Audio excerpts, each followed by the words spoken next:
Muita gente não deve saber, acho que ninguém sabe, a não ser a família, que eu conheço a Morena desde que ela rastejava com um amiguinho, Sol, lá pelos gramados de Trancoso, lá do Quadrado. Eu conheço ela desde criança, e naquela época eu não imaginava que ela viraria essa grande referência da gastronomia, essa grande chefe que ela se tornou.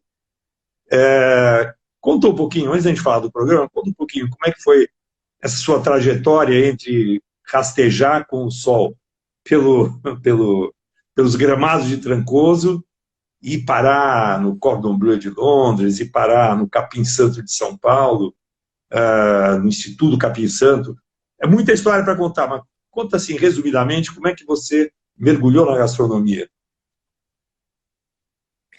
Bom, para contar a minha história, eu preciso contar um pouquinho do meu DNA, falar um pouquinho da história dos meus pais. Meu pai, criado no interior de São Paulo, numa zona do café, do Espírito Santo do Pinhal. Hoje também uma reunião com grandes vinhos, como a Guaspari. Meu pai foi criado lá. E minha mãe, da região de Registro, uma área de muito chá. Aí, só um minutinho. Acho que a gente pode tentar... Eu posso tentar falar. Uma área de muito chá. E aí, meu pai foi fazer uma viagem para fora do Brasil, ficou 7 anos rodando o mundo, volta e convence a minha mãe para mudar para Trancoso, atrás de um primo chamado Vegetal, que tinha vindo de um kibutz hippie para montar uma comunidade, um kibutz numa comunidade israelense, para montar uma comunidade hippie em Trancoso. Isso no final da década de 70.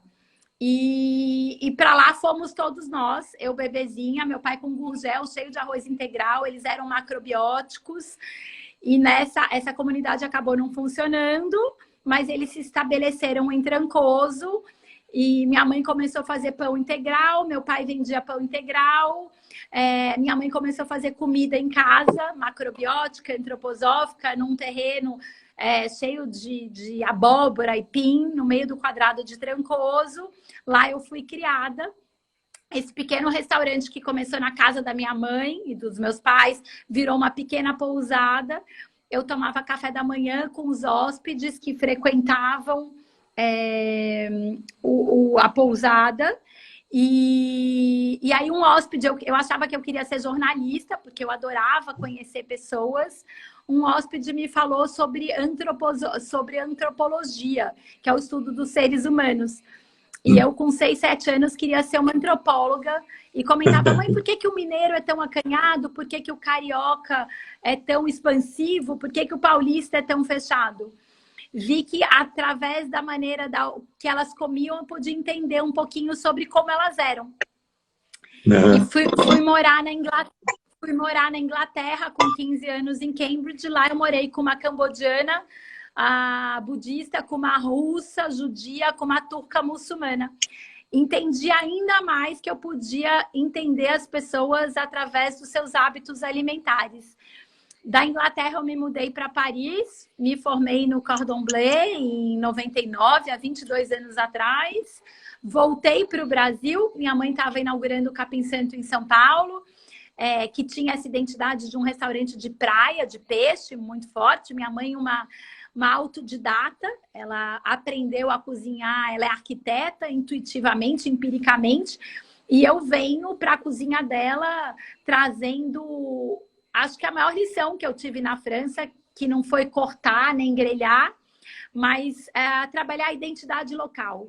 Então eu volto falando para minha mãe: não, vamos pesquisar a gastronomia brasileira, vamos entender. Fui viajar, fui para Minas, comecei a participar de eventos em Minas. Minas e o Pará foram 2 grandes referências para mim. Comecei a fazer um trabalho para a Secretaria de Cultura aqui do Pará, da onde eu falo no momento. Eu estou numa temporada morando em Alter do Chão. Eu acho que eu fui meio nômade cigana na outra vida, eu sempre gostei de viajar. E eu falo que o que eu vejo, eu esqueço.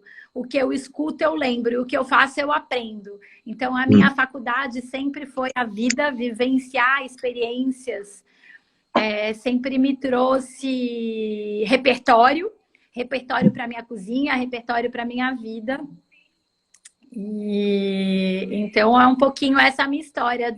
Eu brinco, eu ouvi a Maria da Paz uma vez me deu um título da Nômade da Cozinha.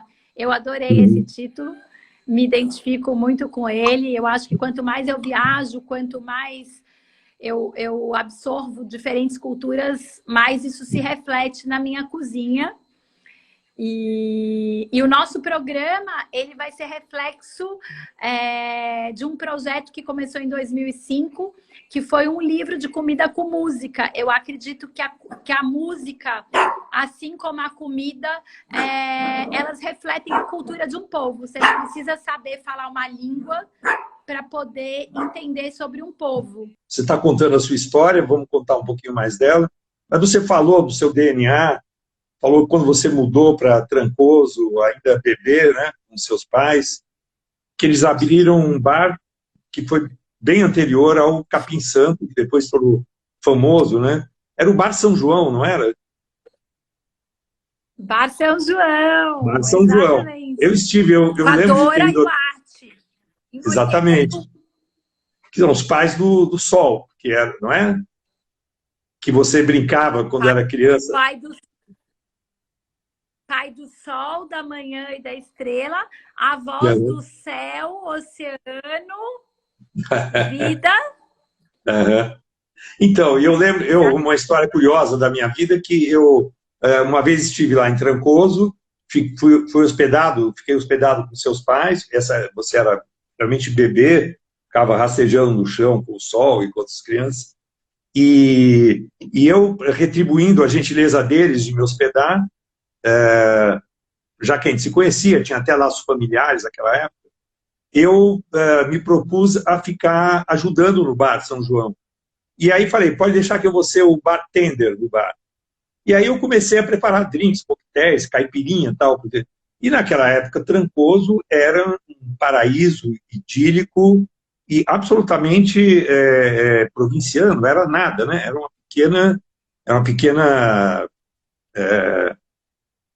era uma provinciazinha, assim, uma vilazinha, era aquele quadrado lindo, aquela igrejinha branca, e realmente lá não tinha muita coisa. E o Bar São João, que seus pais tocavam, faziam uma comidinha, serviam uma cervejinha, uma caipirinha, comecei a servir caipirinha e resolvi sofisticar o cardápio do bar.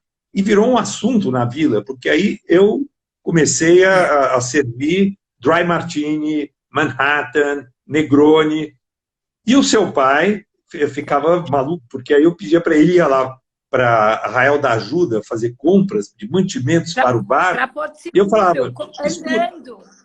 Aí eu falava assim, olha, traz aqui duas garrafas de vermute italiano, tinto, traz 2 garrafas de vermute branco seco. E aí ele comprava aquelas coisas e virou moda. Essa minha pequena estadia lá, eu virei o funcionário número 1 dos seus pais, servindo drinks e coquetéis que o pessoal de Trancoso, que era uma comunidade hippie, né, que preferia outro tipo de drogas que não o álcool, começou a descobrir ali receitas de coquetel que jamais imaginariam.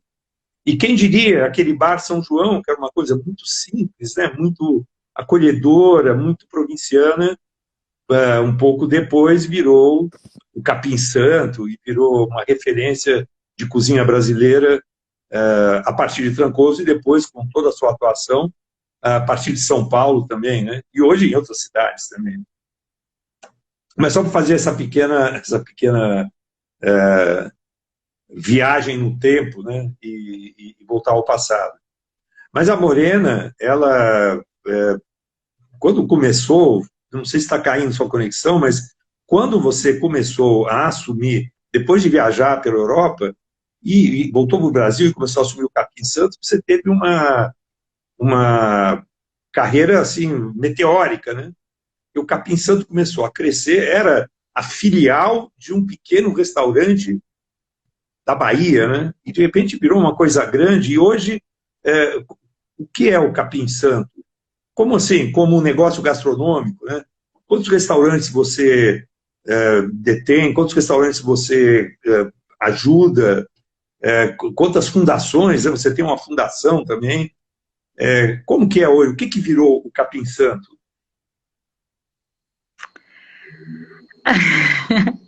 Bom, o Capim Santo, eu falo que a minha mãe entrou, Josimar, tá dando um beijo aqui para você na Sandra, nossa. querida, que bom, acabei de relembrar aqui episódios quase pornográficos, deu servindo cachaça no Bar São João, muito tempo atrás, né? Mas me conta, essa coisa que a Sandra criou, o Capim Santo, pequenininho, nada. Você depois aqui em São Paulo, a partir de São Paulo, se transformou numa coisa muito grande, né? Com filiais, com outros restaurantes, até com uma fundação, Conta um pouquinho o que que virou o Capim Santo desde que você voltou da Europa e resolveu se meter nessa brincadeira dos seus pais. É, então, para mim é uma honra poder dar continuidade a um projeto iniciado pelo meu pai e pela minha mãe, que nunca foi um projeto de negócio, um projeto financeiro, e sim um projeto de vida. O Capim Santo sempre foi a nossa casa e a nossa maneira de acolher a nossa equipe, os nossos colaboradores, em primeiro lugar, refletindo isso com os nossos clientes que se tornaram nossos amigos. A palavra receber, vindo da Cabala, ela significa receber, não é ter algo para si, é poder servir. A nossa missão sempre foi acolher, cuidar e servir.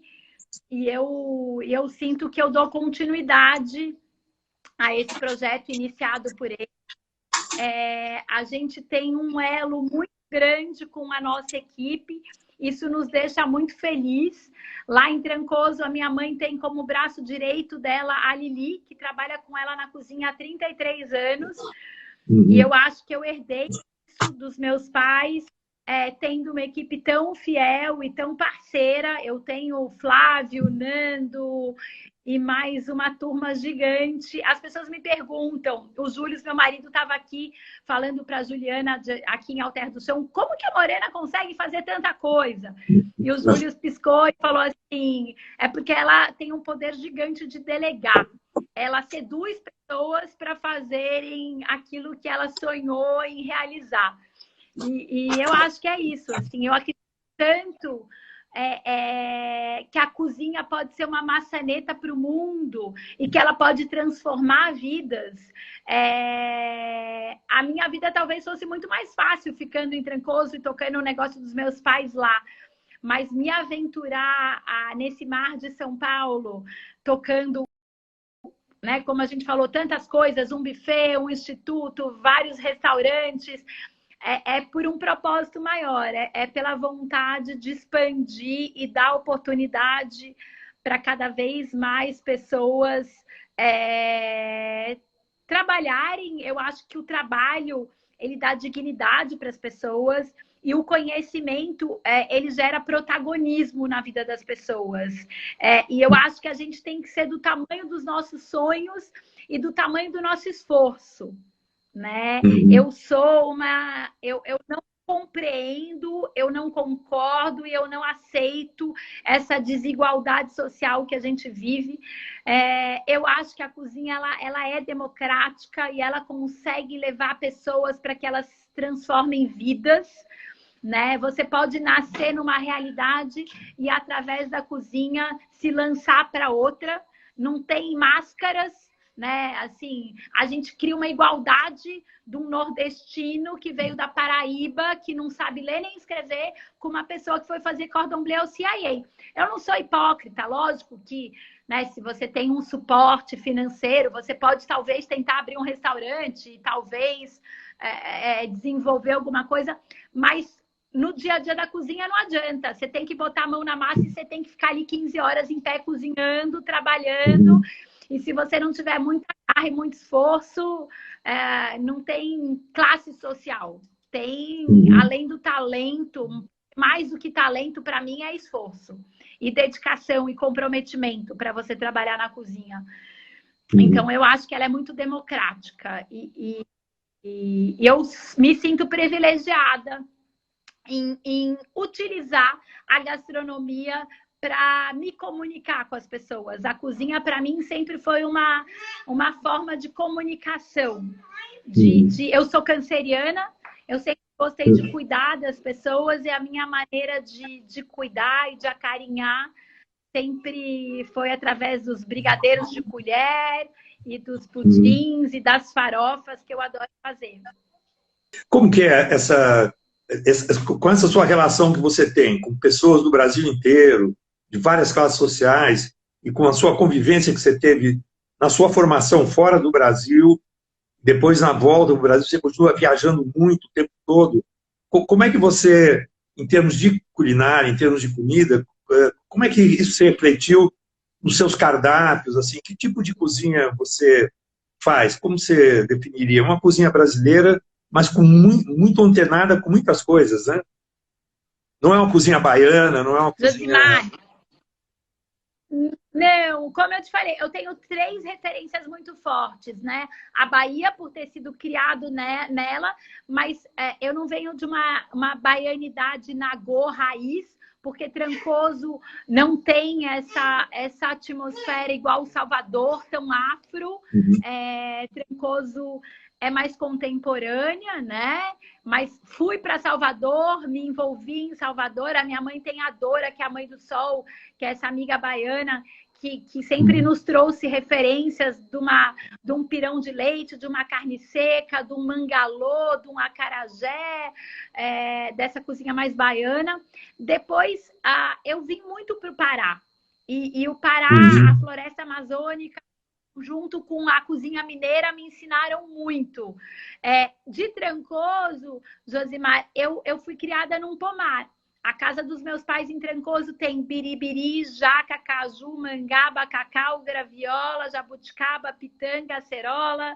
E esse pomar fez com que a Manu, minha filha, quisesse se tornar perfumista.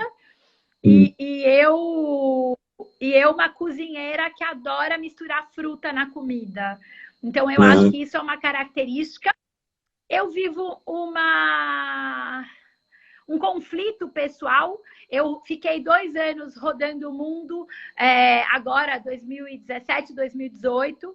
Fui nos 50 Best, nos 50 melhores restaurantes do mundo, experimentando tudo. Desses 50, talvez eu voltasse em 5. Muitos não me figariam novamente. Foi importante conhecer.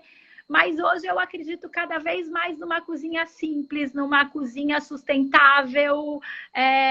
Eu acho que quando eu era pequena a gente falava de ecologia, depois a gente falou sobre sustentabilidade, hoje a gente fala sobre regeneração, né? Quem é o planeta, em que planeta a gente quer viver, como os nossos atos, como a maneira que a gente se alimenta vai alimentar o mundo. E que personagem a gente quer ser no meio de tudo isso. Então, esse autorreflexo entre a alta gastronomia, onde você tem que pegar um lombo, um pedaço, e aonde você está ali, não é só o ingrediente, mas o tempo investido. Você está ali 8 horas para fazer uma coisa minuciosa. Eu acho que o maior chefe de cozinha que sempre existiu no mundo é Deus. Você come uma fruta, uma banana, um coco, você simplesmente não manipula algumas coisas e elas são maravilhosas.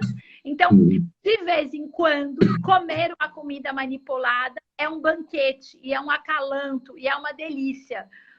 Mas eu acho que no dia a dia a vida pode ser mais simples. A gente pode simplificar, prestando muito mais atenção no que a gente vai consumir. Eu tô cada vez mais... a gente acabou de lançar um menu vegano no Museu da Casa Brasileira. E eu acho que a criatividade e o conhecimento te levam a fazer coisas mais simples. Eu acho que 20 anos atrás eu buscava fazer coisas mais complexas. E hoje eu busco a simplicidade.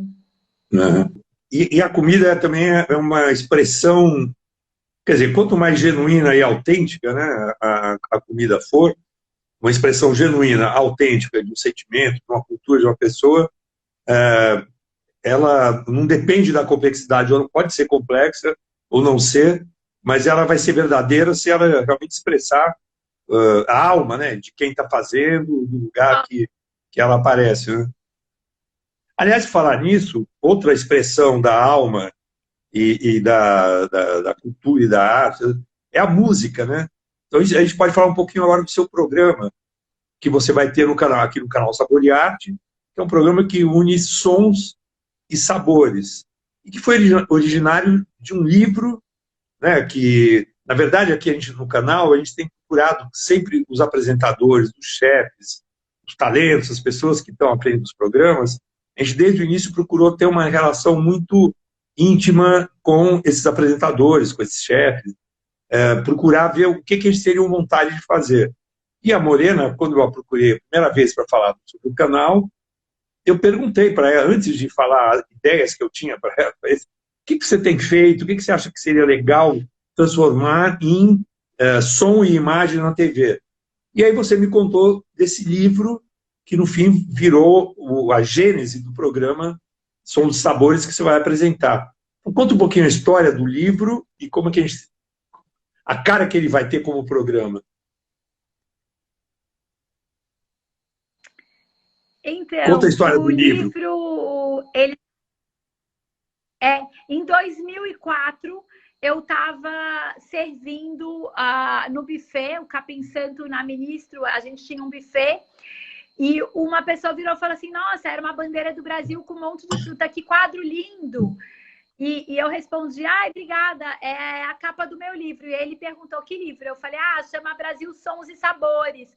É um livro que conta sobre comida e músicas que falam de comida. Ele me pegou pelo braço e falou, nossa, nós tivemos o mesmo sonho em travesseiros diferentes. É o inconsciente coletivo. Eu estou indo daqui um mês para Paris, fazer, em 2005, o Ano do Brasil na França, comida e música brasileira, um grande show na Bastilha para 65 mil pessoas, e a gente vai ter uma área VIP para 500 pessoas. Eu quero que você lance seu livro lá. A gente consegue traduzir ele para o francês?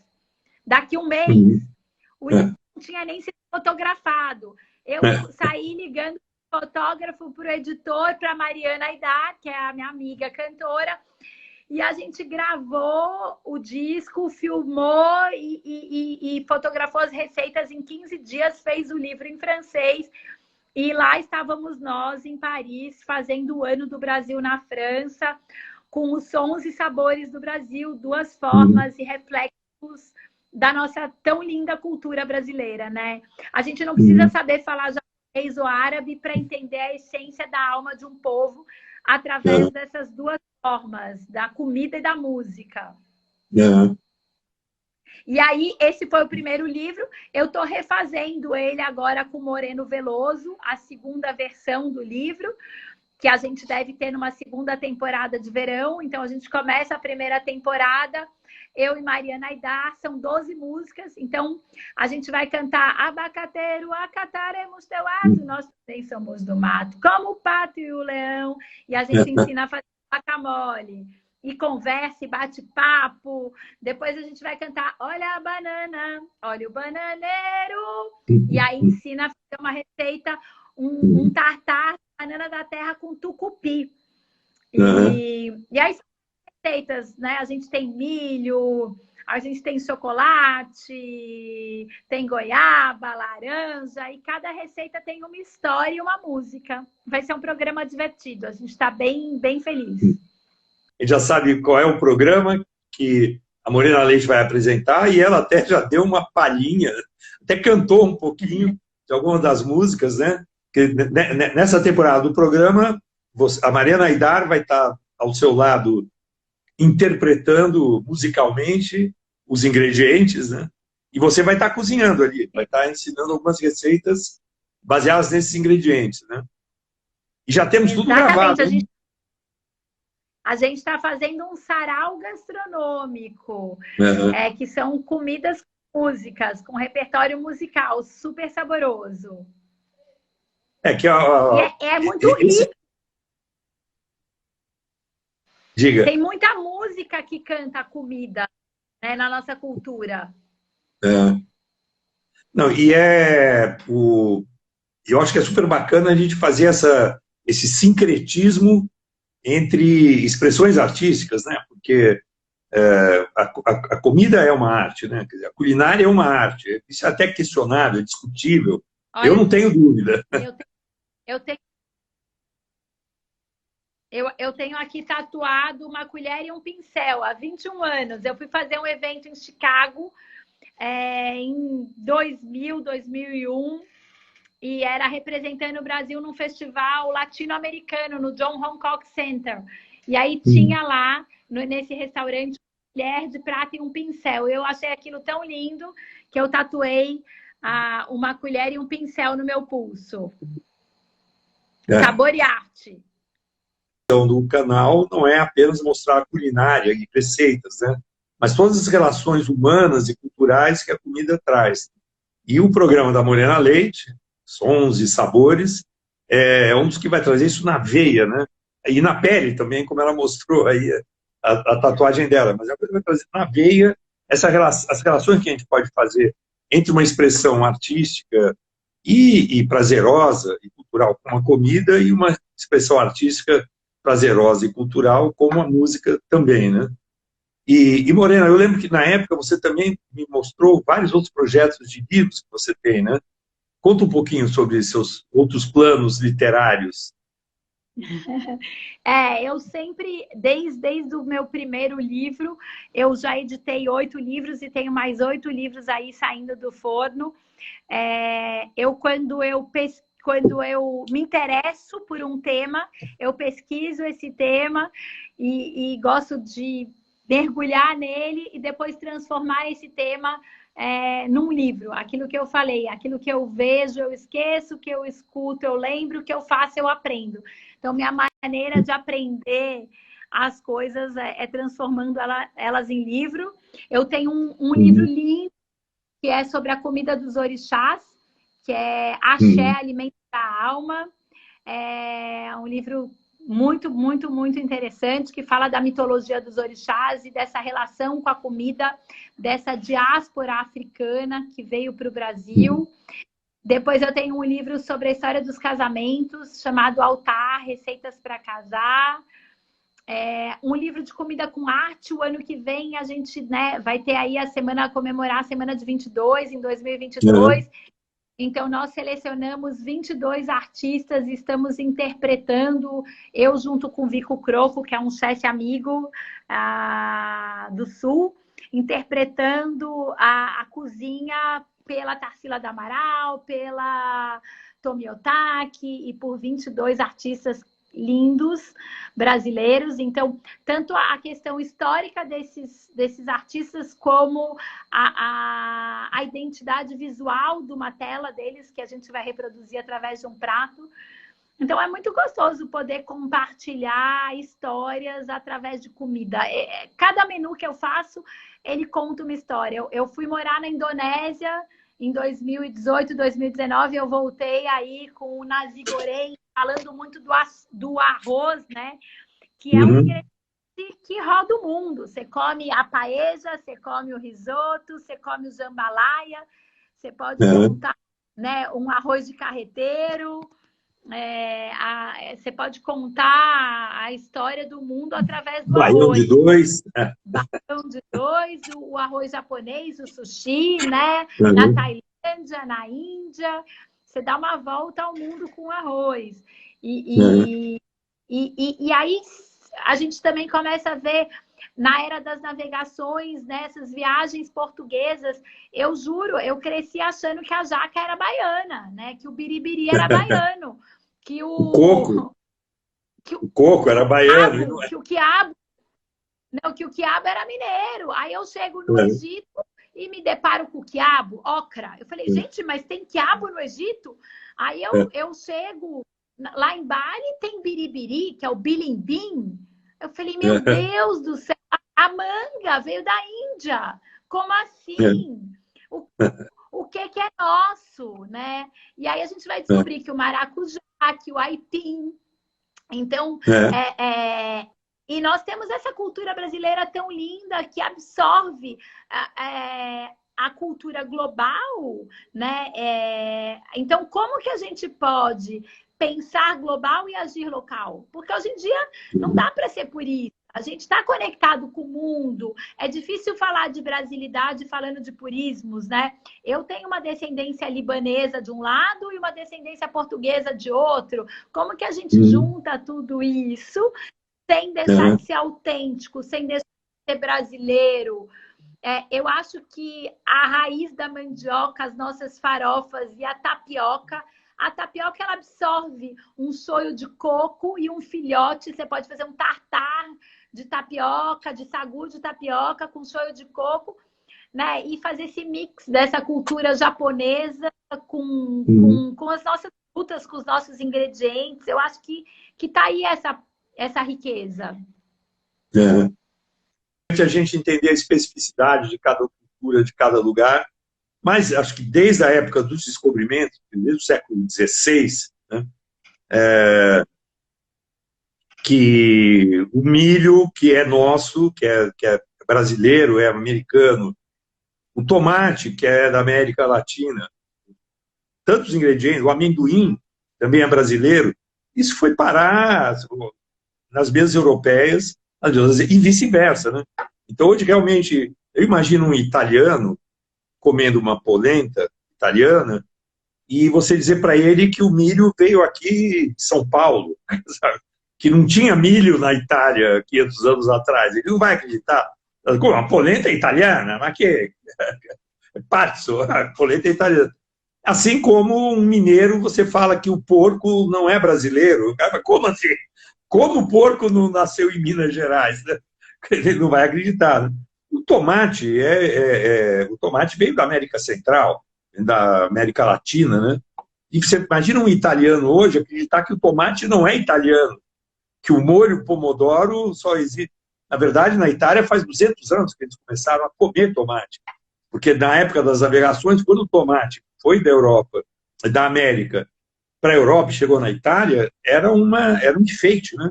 O pessoal pegava o tomate, botava num vaso e botava na janela para enfeitar, aquela coisa vermelha linda, ou os tomates amarelos lindos, né? Pomodoro, quer dizer, a maçã dourada, o pomodoro era aquela coisa linda, aquele tomate amarelo que servia de decoração. E até 200 anos atrás, a pizza na Itália não tinha molho de tomate. E o macarrão também não, né?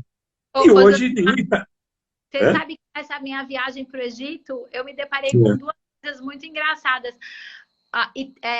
Brazilian Italian Restaurant, Brazilian Italian Pizza, tipo, o jeito brasileiro de fazer pizza, e japonês, porque a gente acabou fazendo adaptações da cultura japonesa, italiana na maneira de cozinhar. Você vai comer uma pizza na Itália, é completamente diferente da pizza que a gente come aqui. Idem o sushi no Japão, é uma releitura, né, que a gente tem. Não, então, eu acho que isso assim, o mundo não tem mais fronteiras, mas é importantíssimo a gente entender a especificidade de cada lugar, de cada cultura, a origem de cada coisa, para poder, enfim, para poder o quê? Para poder misturar tudo. Quer dizer, é importante a gente saber que está misturando, que está, enfim, que está respeitando a especificidade de cada lugar, até na hora de misturar, né? A miscigenação é irreversível no mundo, né? Mas é importante a gente entender que a miscigenação é uma mistura de realidades, de culturas, de respeitar as suas origens, né? E na comida isso não tem volta mais, né? Quer dizer, realmente é uma coisa universal. Antigamente a gente buscava, 20 anos atrás, a gente buscava ter especiarias, coisas de longe. Hoje a gente entende que trabalhar no pomar de casa, quanto mais perto a gente tiver do ingrediente, a gente puder plantar, a gente puder utilizar o biribiri, a pitanga, se você está em Trancoso, o frutapão, ou você está aqui em Belém, o taperebá, o tucunaré, o tucupi negro, a Uhum. farinha, né? A farinha de mandioca é algo que a gente tem de norte a sul do Brasil. Você vai para Nazaré das Farinhas, na Bahia, você vem para Bragança, aqui no Pará, você vai para Santa Catarina, todo mundo come uma boa farofinha, né? Então, eu acho que é um Uhum. ponto de união das nossas culturas. Uhum. Eu digo, o Brasil é um continente. É difícil falar de uma É. brasilidade, né? É como se você tivesse a Espanha, a França, a Itália, Portugal no mesmo lugar, porque você vem para a região amazônica e você vai para o sul. São culturas completamente, vegetações, climas distintos, né? Uhum. Não, e eu até falo que eu acho que existe um caráter, uma cozinha brasileira, mas eu chamo uma cozinha pan-brasileira. Na verdade, que o Brasil tem várias cozinhas, mas tem alguns traços em comum, por exemplo, a mandioca. A Sim, mandioca é uma coisa comum, quer dizer, não existia no território brasileiro inteiro em 1500, mas hoje é um hábito do território brasileiro inteiro. Quer dizer, você vai para o extremo norte do Brasil, se come mandioca, também porque ali é a região originária, mas você vai para o extremo sul, no Rio Grande do Sul, se come churrasco muito parecido do jeito que se come na Argentina ou no Uruguai, porque o Pampa Gaúcho é um bioma que inclui o Rio Grande do Sul. Só que o Rio Grande do Sul é o único lugar que você come o churrasco passando a carne na farinha de mandioca, né? Porque na Argentina e no Uruguai passa do chimichurri, tem outro hábito, né? Então a mandioca realmente é uma coisa que unifica um pouco o paladar brasileiro. Mas eu acho que eu chamo de uma cozinha pan-brasileira, porque são várias cozinhas, né, pelo Brasil que têm algo em comum, algumas coisas em comum. A principal delas é a mandioca, sem a menor dúvida, né? Sobre as iniciativas sociais que você lidera no Capim Santo, inclusive porque tem a ver com o nosso canal, porque a gente está estudando formas de colocar no canal Sabor e Arte, também, enfim, usar o canal Sabor e Arte para divulgar esse trabalho social. Eu queria que você falasse um pouquinho sobre ele, sobre o Instituto Capim Santo, o que você tem feito, quais são as perspectivas. Antes que acabe Ah, nosso tempo, vamos dedicar um pouco a isso. legal. Quando eu cheguei no Brasil, em 99 e vim trabalhar na cozinha da minha mãe na Vila Madalena, um grupo de senhoras que trabalhavam na Federação Israelita, que eram hóspedes do Capim Santo em Trancoso, me convidaram para dar aula no POF, que é o Posto de Orientação Familiar, na favela Porto Seguro, em São Paulo, ali perto do Morumbi. E eu fui achando que eu tinha obrigação de retribuir ao mundo tantos privilégios, né? A gente nasceu com privilégios. E eu cheguei, me apaixonei pelo projeto e vi que eu estava recebendo tão mais do que eu estava dando, que aquilo me nutria muito. Foi lindo, foi um projeto lindo e eu montei uma empresa de eventos e fui para Trancoso fazer uma inauguração de uma casa na sequência. Eu cheguei nessa casa e tinham 12 funcionários de Santa Catarina. E eu perguntei, nossa, por que não tem um baiano na cozinha e na casa? E a resposta foi que eles não tinham encontrado mão de obra qualificada. Eu saí dali com angústia e com uma missão. Eu falei, eu preciso montar uma escola de cozinha aqui em Trancoso. E liguei para a Electrolux, que no momento era super parceiro do Capim, e em 2 meses a gente montou uma escola de cozinha no Centro de Cultura, no meio do quadrado de Trancoso. O Claude Troagro veio inaugurar, dia 2 de fevereiro de 2010, essa escola comigo lá. E foi um projeto lindo que se iniciou em Trancoso. Hoje a gente tem escola em Itacaré, na Barra do Saí, na Raposo Tavares, em São Paulo. Já formamos mais de 1.000 pessoas. A gente não entende que a gastronomia é o fim, mas que ela pode ser um meio para a construção de um sonho. Muitas pessoas sonhavam em ser pediatras ou trabalhar com várias outras coisas e fizeram curso de gastronomia, trabalharam com gastronomia para poder pagar uma outra faculdade. Isso nos deixa muito felizes. A gente entendeu que a gente não tinha que ter professores e sim conectores. pessoas que queriam conectar os nossos alunos com com o conhecimento. Agora, na pandemia, a gente teve que fechar as escolas, né? E não podendo ter aula presencial, a Rideco, que é uma ceramista em São Paulo, muito especial. Exatamente.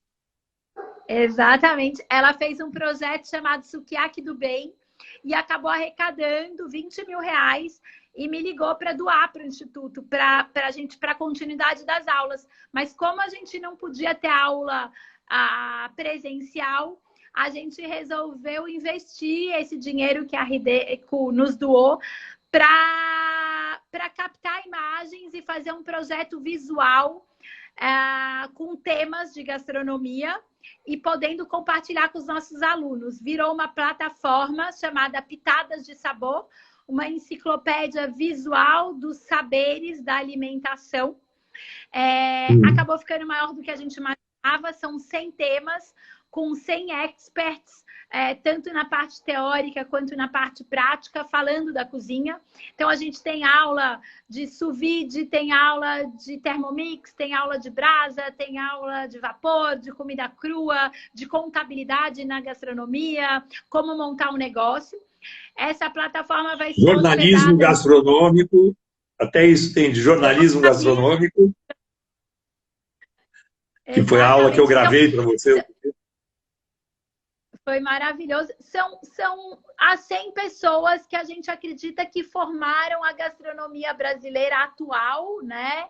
A atual dos últimos 40, 50 anos, né? Quem foram os personagens que ajudaram a desenhar o momento que a gente vive. E eu queria dar um beijo aqui. Entrou Meia-Noite, que é um dos nossos embaixadores do Instituto Capim Santo. Meia-Noite está lá na Austrália. Ele ganhou o show do milhão no PT e foi estudar cozinha africana, Josimar. Em breve você vai ouvir falar de um restaurante africano. A gente quer cultuar essa tradição afro com um chefe lindo, negro, brasileiro de raiz baiano. Ele foi para o mundo pesquisar essa gastronomia para poder voltar para cá. Daqui a pouco a gente conta isso, sobre essas nossas raízes. Então, essa plataforma reúne, eu fico muito feliz em poder reunir tantos chefes, são 100 grandes amigos que doaram o seu tempo, o seu conhecimento, o seu saber conectado. Quem tiver feito escola pública vai mandar o acesso com esse comprovante da escola pública, vai ter acesso de graça a essa plataforma toda. E quem não tiver feito escola pública vai pagar uma taxa para poder manter as aulas presenciais, que a gente deve voltar em breve. Acabando de filmar, a gente deve estar com isso editado entre agosto e setembro. E aí, através do... A gente tem um Instagram, que é @Instituto Capim Santo. A gente vai contar como que vai estar a plataforma. Breve. Outro trabalho que a gente fez durante a pandemia em Itacaré, no Rio, em Trancoso, a gente fez mais de 100 mil quentinhas. A nossa equipe se mobilizou com vários amigos e a gente continua cozinhando. Então, eu acho que um momento muito difícil todos vivemos, né? Emocionalmente, financeiramente, em termos de saúde, mas a gente poder se manter ativo e com esperança nos deu energia para poder conseguir vendo luz no final do túnel de tudo isso que a gente vem passando. Legal. Essa atividade maravilhosa do Instituto Capim Santo, que a gente tem acompanhado de perto, deve se transformar também em conteúdos para o canal Sabor e Arte, que, estando ou não usando esse conteúdo, obviamente o Sabor e Arte será um canal de divulgação do trabalho do Instituto da Morena Leite, do Instituto Capim Santo, assim como o canal pretende acompanhar, através de vários programas, acompanhar todo o desenvolvimento da gastronomia no Brasil, como eu disse no início, em todos os seus aspectos, especialmente no aspecto humano, acompanhar esse lado humano. A gente, por exemplo, vai ter, um dos programas que a gente vai ter, dando spoilers, como a gente tem feito nas Happy Hour, o Rodrigo Oliveira, que é um dos grandes chefes do Brasil e do mundo, do restaurante Mocotó, vai ter um programa já na primeira grade da programação, chamado Engenho Mocotó, que vai ser um programa gravado no seu restaurante Mocotó, um restaurante mundialmente conhecido, mas cujo objeto do programa, né, cujo foco do programa não vai ser só a comida e as receitas. O programa vai ser mostrando os bastidores do restaurante, as pessoas que fazem o restaurante, quem é o especialista, quem é o funcionário, quem é o cozinheiro que cuida da panificação, o cara que faz o torresmo, o outro que faz o molho, o caldo. E, obviamente, vai ter receitas no programa, mas esse primeiro programa do Rodrigo Oliveira, por exemplo, é um programa que vai mostrar as pessoas que estão por trás daquela maravilhosa operação que a gente vai lá, se delicia, e nem sempre a gente sabe quem é o tiozinho que está cuidando disso, quem é o jovem da periferia que conseguiu ter uma posição no restaurante e é responsável direto, né, pelo nosso prazer, por aqueles momentos, né, de alegria que a gente tem lá. Então, enfim, vários dos nossos programas vão sempre pegar esse lado humano. Oi? Eu só queria fazer um parênteses. Eu fico muito feliz em participar dessa geração do Rodrigo. Ele é um representante da gentileza. Eu falo, qualquer cozinha que você entre, todo mundo se apaixona por ele, porque ele é uma pessoa de uma extrema humildade, que trata de A a Z todo mundo com muito carinho. Então dá muito orgulho de estar ao lado dele, porque antigamente as pessoas elas achavam que tinham que conquistar o respeito na austeridade, né, na agressividade. E eu acho que a gente vem numa geração que mostra que comida é sentimento. Eu não sei se vocês já assistiram a um vídeo que fala de como a água ela é mobilizada pelo um som, uma música mais agressiva ou uma música mais calma, elas mudam as partículas e o reflexo da água. E nós, seres humanos, temos 70% do nosso corpo feito de água.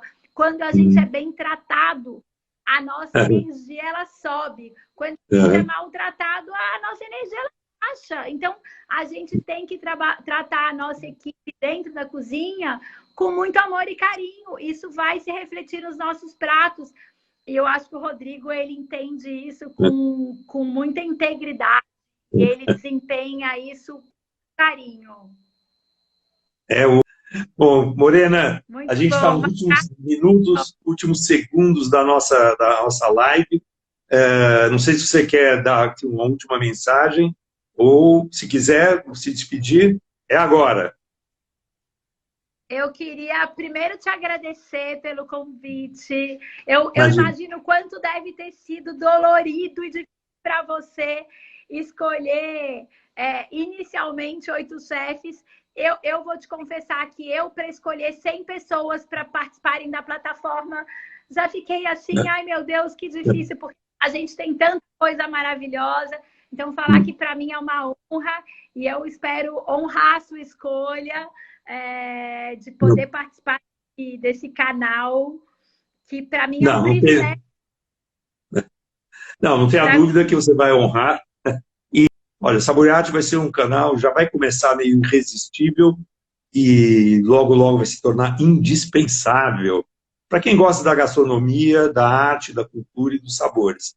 E você, Morena, eu agradeço por ter fazer parte desse pelotão de frente no nosso canal, que agora os nossos últimos minutos, últimos segundos, eu quero relembrar o canal Saboreate, do Grupo Bandeirantes, que estreia no dia 28, uma segunda-feira, dia 28 de junho, ao meio-dia, e vai estrear, sim, eu não vou dar mais spoiler, mas vai estrear sim, em alta voltagem, vocês vão ver. Obrigado, Morena. Obrigado a todos. Boa noite e até terça-feira, a próxima live. Tchau, tchau, que está acabando. Tchau, boa noite.